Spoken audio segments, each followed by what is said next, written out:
Как да използвам презерватив правилно и безопасно? Презервативът е един от най-важните ви работни инструменти при предлагане на сексуални услуги по време на упражняване на професията ви.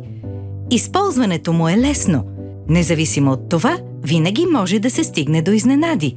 Ето няколко съвета и трикове за вас, с които можете да се уверите, че сте добре защитени. Изборът.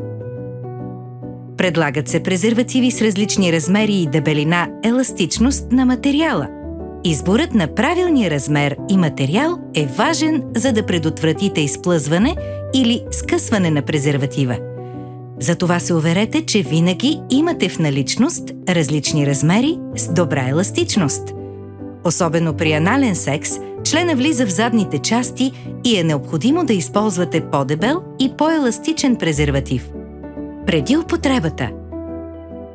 Първо, когато купувате презерватив, уверете се, че вашия презерватив има CE сертификатен номер и хвърлете един поглед върху срока за годност. Второ, съхранявайте презервативите си далеч от светлина и топлина. Опаковката задължително трябва да има въздушна възглавница. Ако опаковката или самия презерватив са повредени, не ги използвайте, изхвърлете ги. Трето, използването на гел-крем улеснява проникването на члена и намалява риска презерватива да се скъса.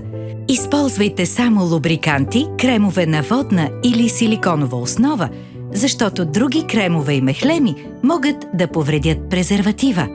Опътване за употреба. Внимателно извадете презерватива от опаковката и го поставете, когато пенисът е твърд. Зърното трябва да е отгоре, а пръстена за навиване отвън.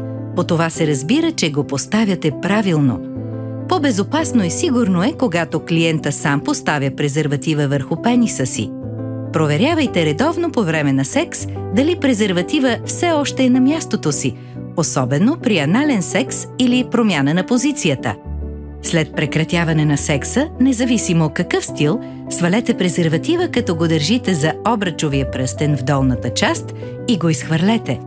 След това непременно си измийте ръцете, тъй като с полово предаващи се инфекции можете да се заразите и през кожата. Когато сменяте между анален, орален или вагинален секс, е препоръчително винаги да използвате нов презерватив. Никога не използвайте два презерватива един върху друг едновременно, даже и да се чувствате по-сигурни. Също не употребявайте едновременно фемидом с презерватив.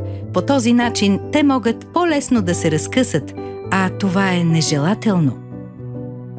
Ако някой те попита, правите ли услуги без презерватив? Отговорът да е не, по този въпрос не преговарям. Презервативът не само ме защитава от бременност, но и от полово предаващи се инфекции. Здравето ми е много важно за мен. Затова съжалявам, но аз предлагам услугите си само с използване на презерватив.